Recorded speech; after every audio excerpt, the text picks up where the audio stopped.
valence bond theory. This theory is also known as VBT, valence bond theory. Now see the importance. The first important for the valence bond theory is they introduce the new concepts like delocalization of electron over the two nuclei. They introduce the concepts like, first concept they introduce, delocalization of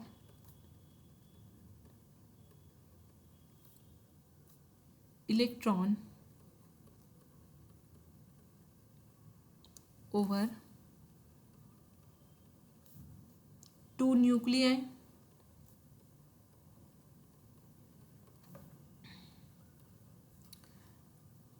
म्हणजे for example sp3 sp2 आणि sp मध्ये आपण पाहिलं होतं पहा, one electron jumps towards the 2p orbital, that is a delocalization of electron. Electron काय करतो, त्याच्या जागेवरून दुसऱ्या जागेवर डिलोकलाइज होतो, म्हणजे एका जागेवरून दुसऱ्या जागेवर स्थलांतर करतो, तर त्याला म्हणतात delocalization electron over the two nuclei, right. मग आपल्याला हे कुठे शिकायला भेटलं, in a valence bond theory. So this concept we study in a valence bond theory. Now the one more concept we study in a valence bond theory, that is shielding effect of electron.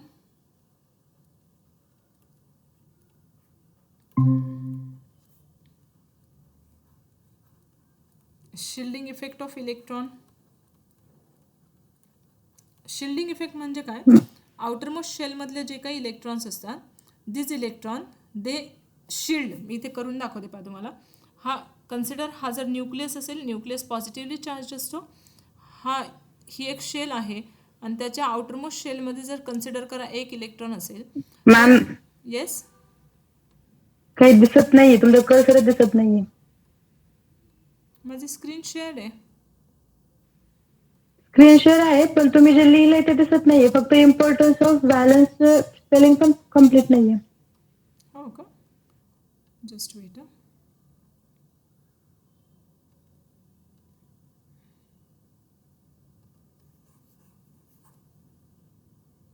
मी परत एकदा screen share करते, check करा.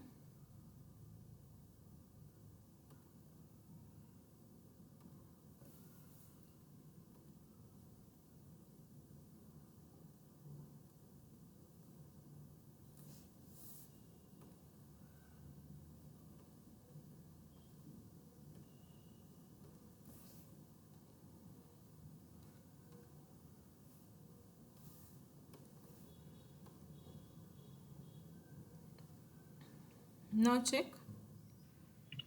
Yes ma'am. दिसतंय? Yes.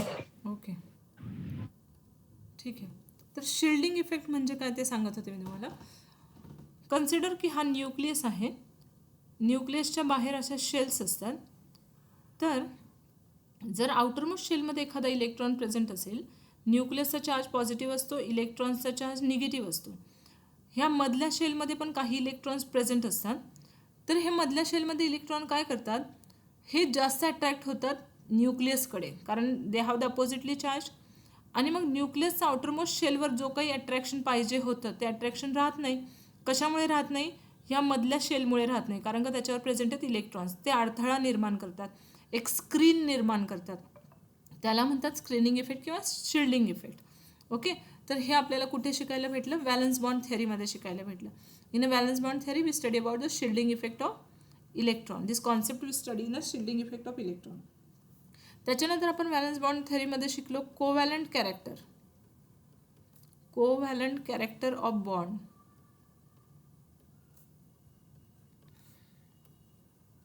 बॉन्डचं character covalent कसं आहे हे आपण इथे शिकलो. फॉर एक्झाम्पल, आपण मागे एक्झाम्पल घेतलं होतं पहा, हायड्रोजन ह्याच्या आउटरमोस्ट शेलमध्ये एक इलेक्ट्रॉन असतं 1s1, दुसऱ्या हायड्रोजनच्या आउटरमोस्ट शेलमध्ये एक इलेक्ट्रॉन. हे दोघं एकमेकांची शेअरिंग करतात बॉन्ड आणि ह्या प्रकारचा H बॉन्ड बनवतात. आणि हा जो बॉन्ड असतो तो कोणता बॉन्ड असतो, कोव्हॅलंट बॉन्ड असतो. This is a covalent bond.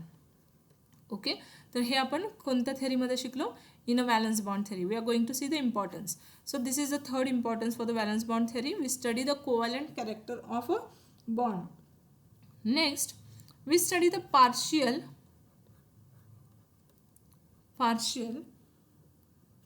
ionic character of covalent bond. partial ionic character of a covalent bond. म्हणजे काय, ह्याचं एक एक्झाम्पल सांगते मी तुम्हाला. बा फॉर एक्झाम्पल, हायड्रोजन ह्याच्या आउटरमोस्ट शेलमध्ये आहे 1 इलेक्ट्रॉन, म्हणजे H डॉट असा लिहूयात आपण त्याला. फ्लोरीनच्या आउटरमोस्ट शेलमध्ये असतात किती electrons? It is 1s2 2s2 2p5. So त्याच्या टोटल आउटरमोस्ट शेलमध्ये 7 इलेक्ट्रॉन्स असतात. सो फ्लोरीनचं लेविस डॉट स्ट्रक्चर ह्या प्रकारे झालं 1 2 3 4 5 6 and 7. ज्यावेळेस आता हे एकमेकांशी कंबाईन होतील त्यावेळेस असा एकमेकांसमोर येतील 1 2 3 4 5 6.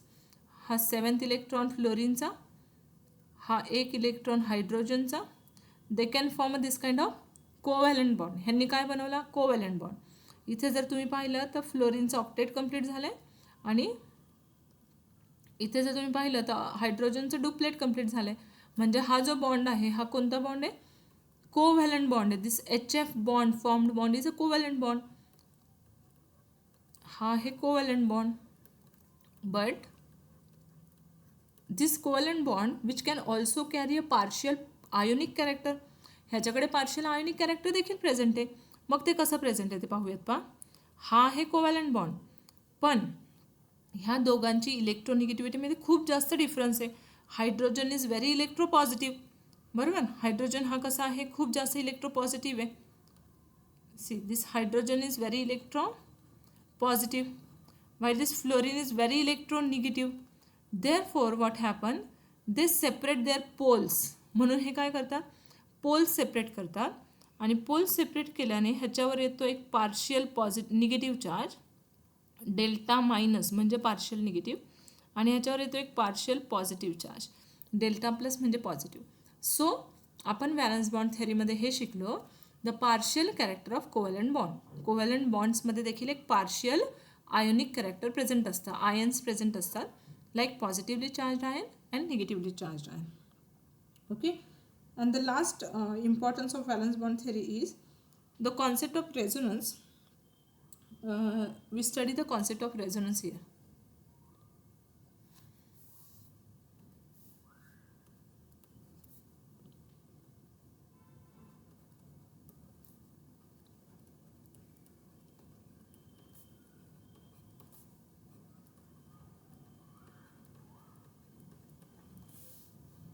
Resonance and correlation between resonance energy and molecular stability.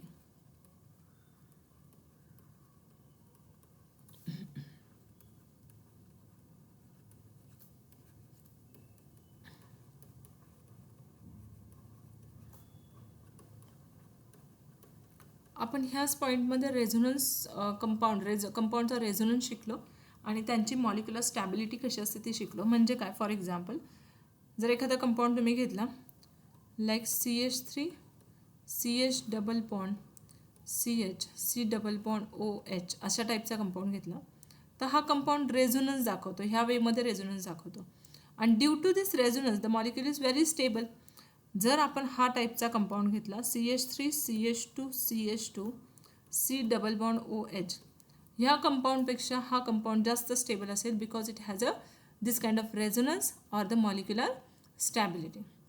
Okay, so these are the different importance for the valence bond theory. हे सगळे इम्पॉर्टन्स होते व्हॅलन्स बॉन्ड थेअरीचे. So once again see the importance for the valence bond theory, then we go for the limitations of the valence bond theory. See which are the importance. The first importance is delocalization of electrons of two nuclei that we study in the valence bond theory, shielding effect of the electron, then covalent character of the bond, partial ionic character of the covalent bond, and then we study the resonance effect, resonance and correlation between the molecular stability. Now see the next point. There are some limitations of valence bond theory. Valence bond थेअरीने बरंच काही दिलं पण तरीही त्यांच्याकडे काही limitations होते. Limitations म्हणजे त्यांचे काही ड्रॉबॅक्स होते. Limitations of valence bond theory. मग काय लिमिटेशन्स होते, काय ड्रॉबॅक होते व्हॅलन्स बॉन्ड थेरीचे ते स्टडी करूयात पहा. त्यांनी काय काय नाही दिलं आपल्याला, काही कॉन्सेप्ट्स त्यांनी दिल्या, बट कोणत्या कोणत्या कॉन्सेप्ट्स नाही दिल्यात, काही नाही शिकवलं ते आपण पाहूयात. So see the first limitation of valence bond theory is valence bond theory explains the formation of covalent bond formed by the sharing of pair of electron between two bonding atoms but does not explain the formation of coordinate covalent bond. See आपल्याला valence bond थेरीने हे शिकवलं, इथे पहा वरती हे जसं मी इथे तुम्हाला दाखवलं लेविस स्ट्रक्चर काढून, त्यांनी शिकवलं की कसे दोन ॲटम एकमेकांशी काय करतात, ते शेअरिंग करून कोव्हॅलंट बॉन्ड बनवतात. पण त्यांनी हे नाही सांगितलं की दोन ॲटम एकमेकांशी शेअरिंग करून एक कोऑर्डिनेट बॉन्ड देखील बनवू शकतो. म्हणजे कोऑर्डिनेट बॉन्ड म्हणजे काय असतं, फक्त एकच ॲटम इलेक्ट्रॉन शेअर करतो आणि दुसरा ॲटम त्याच्याबरोबर कंबाईन होऊन राहतो, that is a coordinate bond. हे ज्यावेळेस बॉन्डचे टाईप शिकवले होते त्यावेळेस मी तुम्हाला कोऑर्डिनेट बॉन्ड सांगितलं होतं. So we are going to see काय सांगितलं व्हॅलन्स बॉन्ड थेरीने, लिमिटेशन काय आहे पहा. दिस VBT explain formation of covalent bond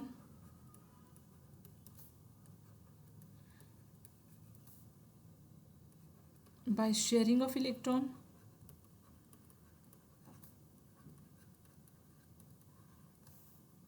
but it does not explain formation of coordinate bond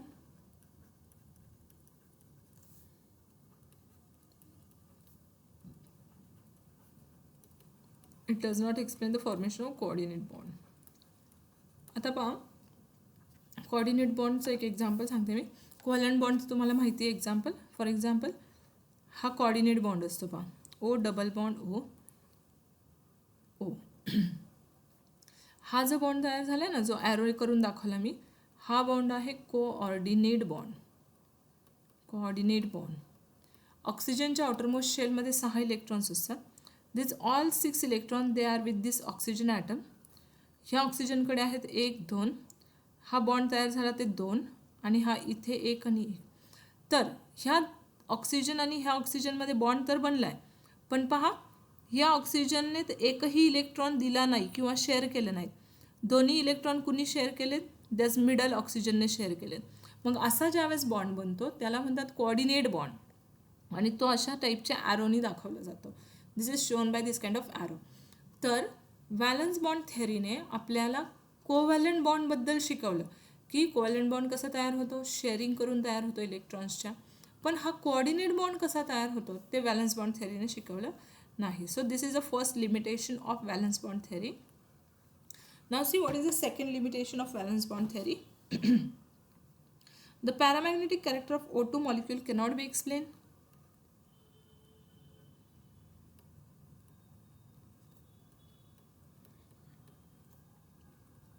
This paramagnetic character of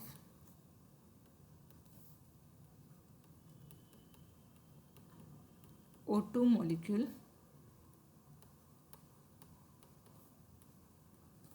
cannot be explained. आता पहा तुम्ही फिजिक्समध्ये शिकला असाल हे पॅरामॅग्नेटिक कॅरेक्टर वगैरे. मॅग्नेटिझम असतं, मॅग्नेटिझममध्ये वेगवेगळे प्रकार असतात, लाईक पॅरामॅग्नेटिझम, डायमॅग्नेटिझम, फेरोमॅग्नेटिझम एक्सेट्रा. मग ऑक्सिजन हा पॅरामॅग्नेटिक बिहेवियर दाखवतो. ओके, म्हणजे ऑक्सिजन काय करतो, जे काही आपण एक्सटर्नल अप्लाइड फील्ड, एक्सटर्नली ज्या ह्याला फील्ड एक्सटर्नल फील्ड अप्लाय करतो ज्या काही कंपाऊंडला, तर त्यांनी त्यांच्यामध्ये जर अट्रॅक्शन असेल तर ते पॅरामॅग्नेटिक बिहेवियर दाखवतात. मग ऑक्सिजन हा पॅरामॅग्नेटिक बिहेवियर दाखवतो, पण व्हॅलन्स बॉन्ड थेरीने ते आपल्याला एक्सप्लेन केलं नाही. ते पुढच्या थेरीने आपल्याला एक्सप्लेन केलं. त्यावेळेस तुम्हाला अजून चांगल्या प्रकारे समजेल की पॅरामॅग्नेटिक म्हणजे काय. ठीक आहे. So oxygen is a paramagnetic but it is not explained by the VBT. Next limitation is it does not explain the bonding and stability of electron deficient molecules like B2H6. See, it does not explain bonding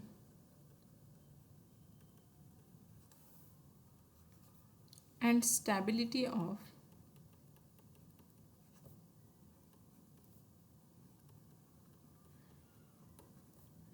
electron deficient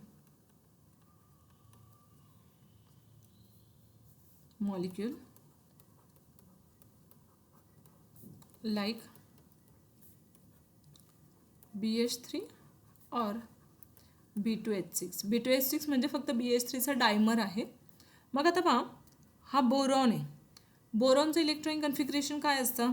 बोरॉनचा atomic number 5 आहे, म्हणजे त्याचं electronic configuration असतं 1s2 2s2 2p1. बरोबर. तर त्याच्या outermost शेलमध्ये किती electron असतात? Only 3. मी इथे लिहून ठेवते electronic configuration 1s2 2s2 2p1. हे बोरॉनचं इलेक्ट्रॉनिक कन्फिगरेशन. बोरॉनकडे असतात 5 इलेक्ट्रॉन. त्याच्याबरोबर किती हायड्रोजन अटॅच्ड आहेत? 3. हायड्रोजनकडे एक इलेक्ट्रॉन असतो. 1 1 and this is 1. Okay, 1 electron with the hydrogen atom. Now consider, now see this middle boron atom, central boron atom can complete its octet. ह्या central boron ॲटमचा octet complete झालं आहे का? Check करा बरं. नाही झाला. बरोबर. त्याच्यानंतर मला सांगा, हा जो हायड्रोजन ॲटम आहे ह्याचा डुप्लेट कंप्लीट झालं आहे? Yes. This hydrogen atom can complete its duplet, but this boron atom, central boron atom, it cannot complete its octet. मग पण तो मॉलिक्यूल तर एक्झिस्ट आहे. बरोबर, मॉलिक्यूल एक्झिस्ट करतोय, ऑक्टेट कंप्लीट नाही केलं. आपल्याला लेविस थेरीने काय सांगितलं होतं की कोणताही मॉलिक्यूल त्याचा डुप्लेट किंवा ऑक्टेट कंप्लीट करतो आणि तरच मॉलिक्यूल फॉर्म होतो. पण मग व्हॅलन्स बॉन्ड थेरी इथे फेल झाली की हा मॉलिक्यूल तर एक्झिस्ट आहे, but still this middle boron atom it does not complete its octet. Hence this theory cannot explain this kind of molecule, electron deficient molecule त्यांनी एक्सप्लेन केले नाही. ही तिसरा लिमिटेशन किंवा ड्रॉबॅक होता व्हॅलन्स बॉन्ड थेरीचा. तर मग कोणते कोणते ड्रॉबॅक्स पाहिले पहा व्हॅलन्स बॉन्ड थेरीचे आपण? This valence bond theory which explain the formation of covalent bond, but it does not explain the formation of coordinate bond. त्यांनी फक्त कोव्हॅलंट बॉन्ड कसं तयार होतं ते सांगितलं, कोऑर्डिनेट बॉन्ड कसं तयार होतं ते सांगितलं नाही. त्याच्यानंतर ऑक्सिजन हा पॅरामॅग्नेटिक बिहेवियर दाखवतो, बट व्हॅलन्स बॉन्ड थेरीने हे आपल्याला एक्सप्लेन केलं नाही. त्याच्यानंतर त्यांनी आपल्याला काही इलेक्ट्रॉन डेफिशियंट मॉलिक्यूल एक्झिस्ट करतात, बट व्हॅलन्स बॉन्ड थेरीने त्यांचं स्टॅबिलिटी किंवा मॉलिक्यूल कसा बनतो हे आपल्याला, त्यांची बॉन्डिंग कशी होते हे काहीही एक्सप्लेन केलं नाही. So here we finish this valence bond theory. मागच्या एक 5-6 दिवसांपासून आपलं जे काही चालू होतं ते व्हॅलन्स बॉन्ड थेरी चालू होती. सो इथे आपली व्हॅलन्स बॉन्ड थेरी फिनिश होते. आपण त्यांचे इम्पॉर्टन्स अँड लिमिटेशन्स पाहिले की जे आपल्याला 2 मार्कांसाठी 1 मार्कांसाठी क्वेश्चन येतो इम्पॉर्टन्स अँड लिमिटेशन्सवर. ठीक आहे. नाव सी, आता नेक्स्ट थेरी आपण चालू करतो आहे, that is non as molecular orbital theory. Naveen theory start करतो आहे आपण, that is a molecular orbital theory.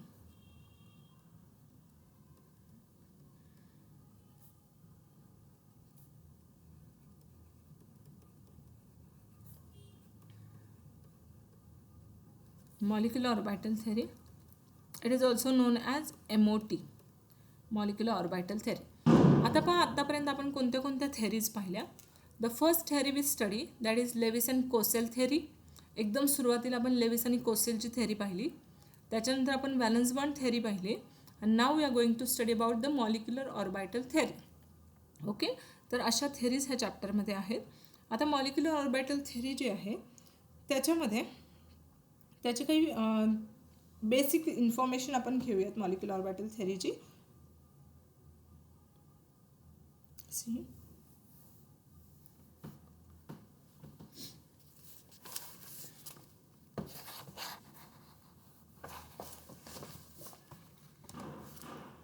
first of all, what is the molecular orbital theory? First of all, we are going to see about some features of molecular orbital theory. molecular orbital theory चे काही features पाहूयात.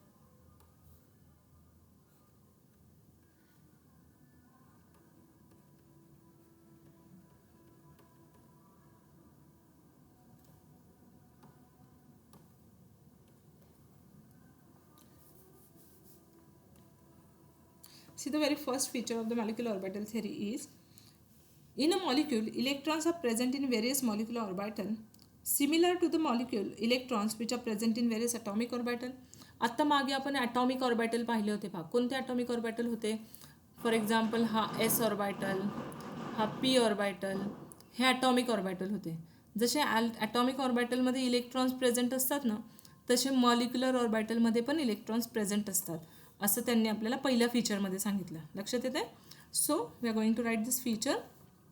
C, मॉलिक्यूलमध्ये in a molecule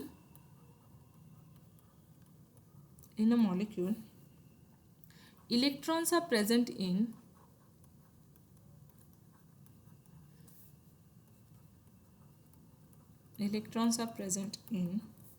various molecular orbital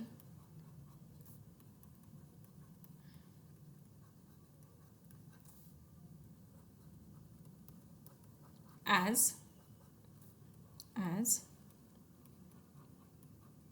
electrons in atom which are present in various atomic orbital.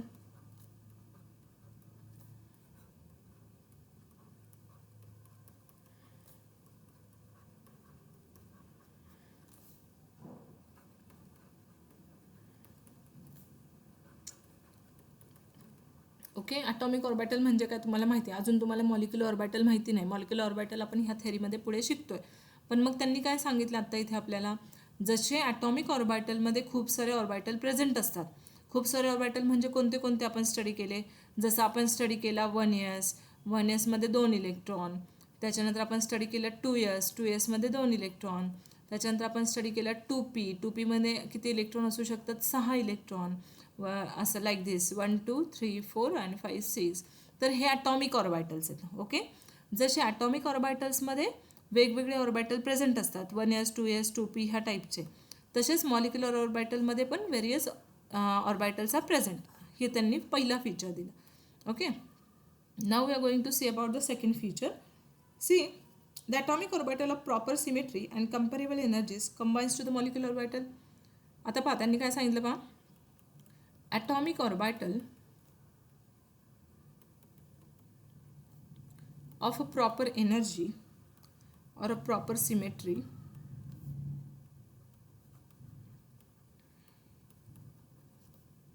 and comparable energy किंवा equivalent energy म्हणूयात for most easier, or equivalent energy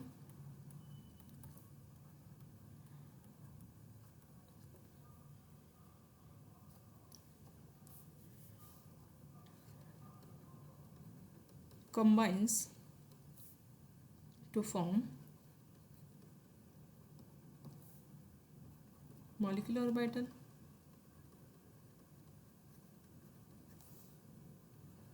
खूप सोपे हे feature, फक्त समजावून घ्या. सी, आता पहा काय सांगितलं त्यांनी. जसे ॲटॉमिक ऑर्बिटलमध्ये जे ॲटॉमिक ऑर्बिटल की ज्यांची सिमेट्री कशी आहे? प्रॉपर सिमेट्री आहे. त्यांची एनर्जी ऑलमोस्ट कंपॅरेबल इक्विव्हॅलंट एनर्जी आहे. ते 2 ॲटॉमिक ऑर्बिटल एकमेकांमध्ये कंबाईन होतात आणि मॉलिक्युलर ऑर्बिटल बनवतात. ओके, म्हणजे त्यांचं म्हणणं असं आहे की हा 2s ऑर्बिटल आणि इकडच्या इक्वल एनर्जीचा 2s ऑर्बिटल, हे दोन्ही पण ऑर्बिटल एकमेकांमध्ये कंबाईन होऊन ते इथे बनवतात मॉलिक्युलर ऑर्बिटल, असं त्यांना म्हणायचं. ओके, कन्सिडर करा की हा ॲटॉमिक ऑर्बिटल आहे, हा ॲटॉमिक ऑर्बिटल आहे. मग 2 ॲटॉमिक ऑर्बिटल, 2 इक्विव्हॅलंट एनर्जीचे सिमेट्रीवाले ऑर्बिटल कंबाईन होऊन ते काय बनवतात? ते मॉलिक्युलर ऑर्बिटल बनवतात. बरोबर, हा सेकंड फीचर झाला.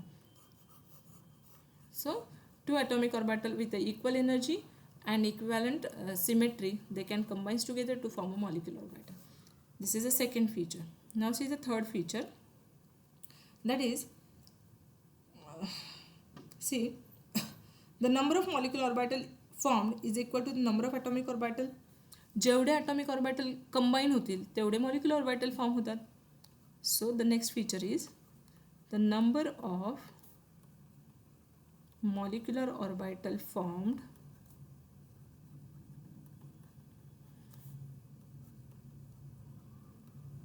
equal to number of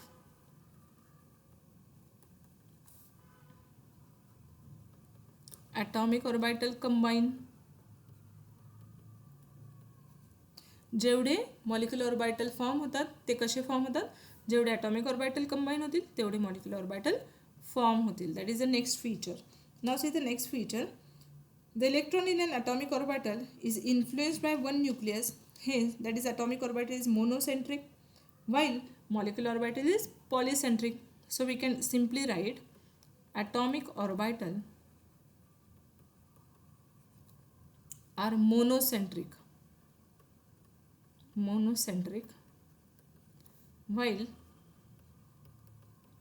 molecular orbital are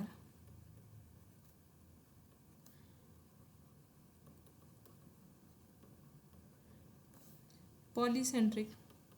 ह्याचा मिनिंग समजून घेऊयात पहा ह्या वर्डचा, ह्या सेंटेन्सचा. Atomic orbital are monocentric but obviously तुम्हाला माहिती आहे ॲटम म्हणजे काय, हा हायड्रोजन ॲटम. हा कसा आहे, ह्याचं एकच सेंटर आहे, एकच न्यूक्लियस आहे की ज्याच्या आउटरमोस्ट शेलमध्ये एक इलेक्ट्रॉन मध्ये न्यूक्लियस. मोनोसेंट्रिक येतो बरोबर. जर तुम्ही कन्सिडर केला sodium is also monocentric. 1s2 2s2 2p6 3s1. हा न्यूक्लियस, हे त्याच्या आउटरमोस्ट शेल, सेकंड आणि थर्ड शेल. पण ह्याचं सेंटर काय आहे, एकच सेंटर आहे. It is only monocentric. पण आता हे झाले ॲटम्सबद्दल पाहिलं आपण. ॲटम हे मोनोसेंट्रिक असतात. पण जर तुम्ही मॉलिक्यूल कन्सिडर केला, ह्याच कंपाऊंडचा मॉलिक्यूल कन्सिडर करूयात. फॉर एक्झाम्पल तुम्ही कन्सिडर केला H2 मॉलिक्यूल बरोबर, किंवा तुम्हाला अजून जास्त व्यवस्थित समजण्यासाठी आपण कन्सिडर करूया HCl मॉलिक्यूल. हा मॉलिक्यूल आहे बरोबर. मग आता हा हायड्रोजनचा एक ॲटम बरोबर, आणि क्लोरीनचा एक item.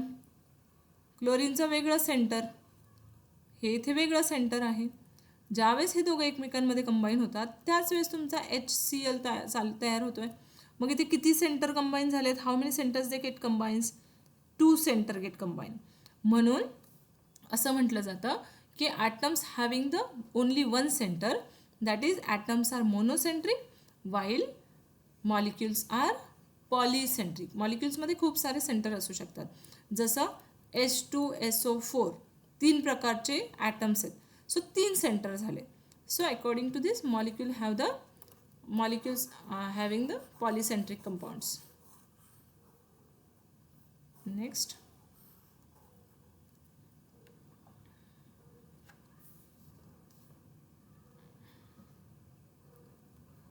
see the next feature is two combining atomic orbital results in a formation of two molecular orbital. ज्यावेळी 2 atomic orbital कंबाईन होतात, 2 atomic orbital combine to form 2 molecular orbital.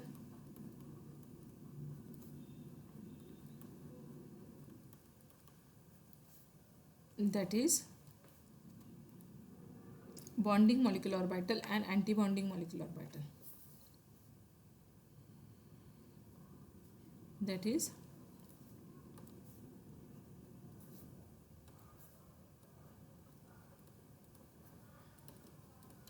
bonding molecular orbital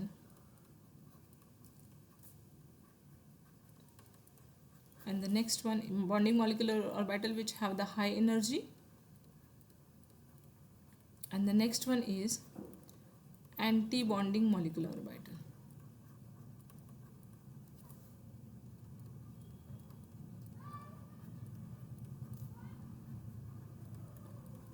which have the low energy.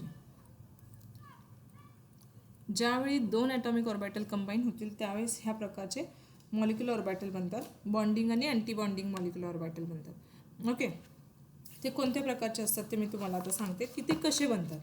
Right, now see how the bonding and anti bonding molecular orbitals are form.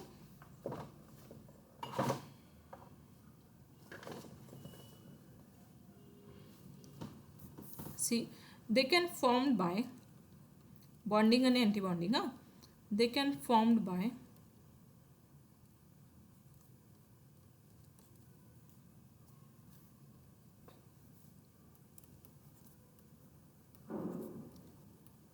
by addition of their wave function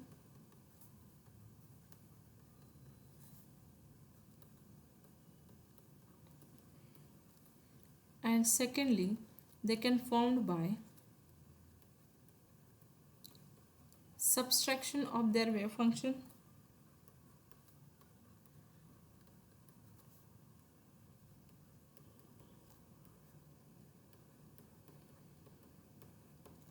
now see addition of atomic orbital this wave function results in the formation of molecular orbital with a lower energy and then that of atomic orbital is termed as a bonding molecular orbital and this subtraction जे form होतात त्यांना म्हणतात anti bonding molecular orbital this anti bonding molecular orbital they having the highest energy than the bonding molecular orbital मग मी तुम्हाला हे खाली करून दाखवते पहा कसे असतात ते बॉन्डिंग आणि अँटी बॉन्डिंग मॉलिक्युलर ऑर्बिटल आणि त्यांचे वेव्ह फंक्शन कसे कंबाईन होतात पहा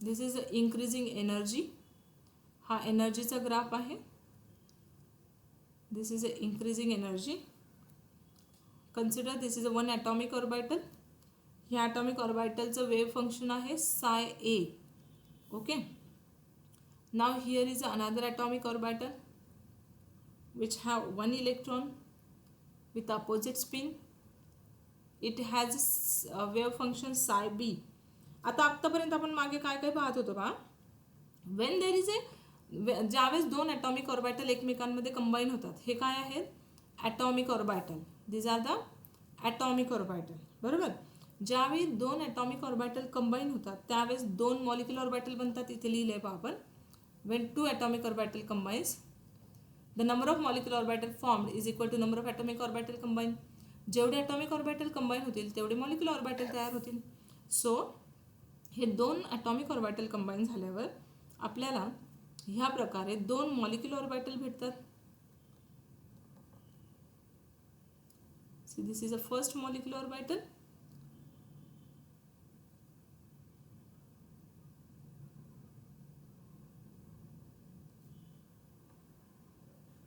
ओके हा पहिला मॉलिक्युलर ऑर्बिटल की ज्याच्यामध्ये काय झाली ॲडिशन झाली जर ॲडिशन दे साय ए आणि साय बी म्हणजे हे वेव्ह फंक्शन्स आहेत so they can combines together this psi A plus psi B it combines together to form a sigma molecular orbital okay मग ह्याला म्हणतो आपण मॉलिक्युलर ऑर्बिटल हा जो तयार झाला इथे तो आहे मॉलिक्युलर ऑर्बिटल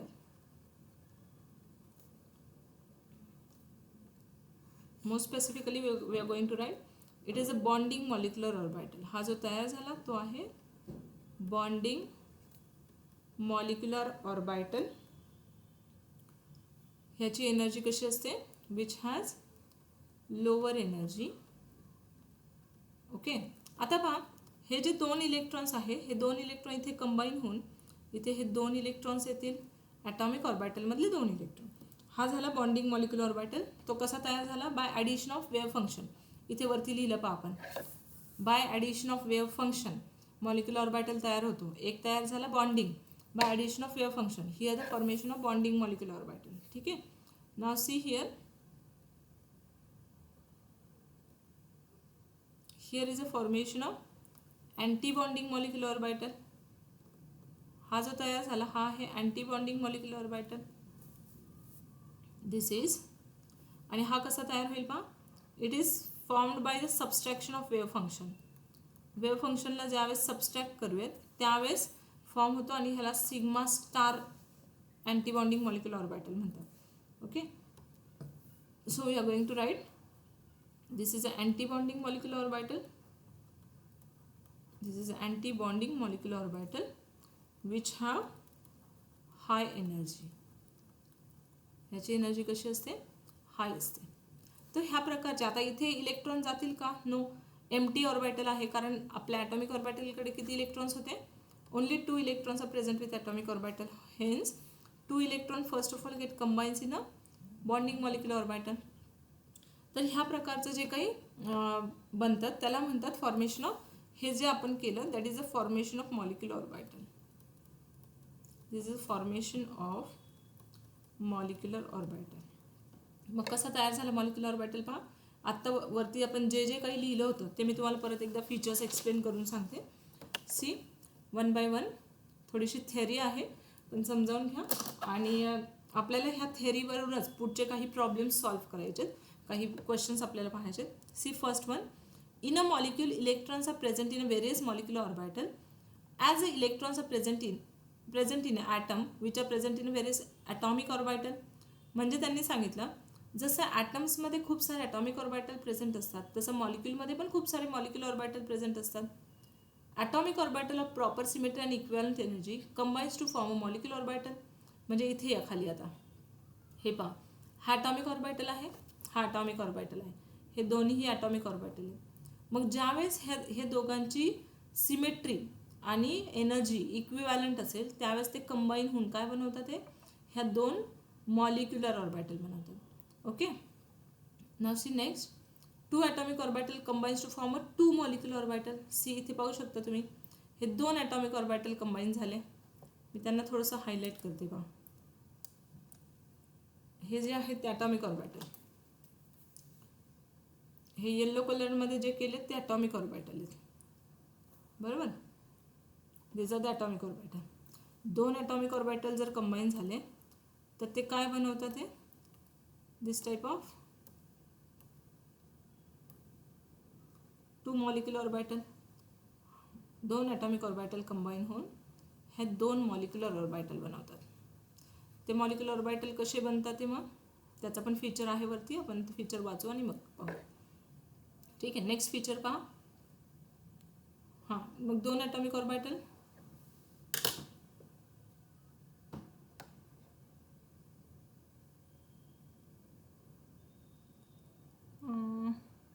सगळ्यांना माझी स्क्रीन दिसते का?